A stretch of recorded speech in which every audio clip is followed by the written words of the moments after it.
আমি ঢাকা ৯-এ স্বতন্ত্র প্রার্থী হিসেবে মনোনয়নপত্র জমা দিয়েছিলাম। আজকে সেটার বাছাই পর্ব ছিল। বাছাই পর্বে আমার মনোনয়নপত্র গৃহীত হয়নি। আমরা সেই সিদ্ধান্ত আপিল করব।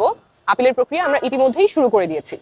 গ্রহণ না করার পেছনে নির্বাচন কমিশন যে কারণ দেখিয়েছে, আপনারা জানেন যে স্বতন্ত্র প্রার্থীর ক্ষেত্রে ১% ভোটারের স্বাক্ষর দিতে হয়।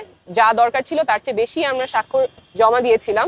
সেখান থেকে তারা ১০ জনের তথ্য ভেরিফাই করতে গিয়েছেন। ১০ জনেরই সত্যতা তারা খুঁজে পেয়েছেন, কিন্তু ১০ জনের মধ্যে ২ জনের ক্ষেত্রে তারা দেখেছেন তারা ঢাকা ৯-এর ভোটার না, এবং এই ২ জনেরই জানার কোনো উপায় ছিল না তারা ঢাকা ৯-এর ভোটার না। তারা জানতেন যে তারা ঢাকা ৯-এর ভোটার। একজনের পকেটে যে এনআইডি কার্ড ছিল, সেই এনআইডি কার্ডের ঠিকানা অনুযায়ী উনি ঢাকা 9-এর ভোটার।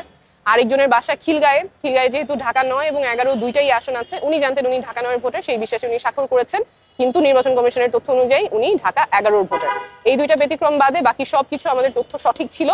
আমরা আপিল করব এবং আমরা যেই লড়াইয়ে নেমেছি, স্বচ্ছতা এবং জবাবদিহিতার রাজনীতি, সেই লড়াই আমাদের চালু থাকবে।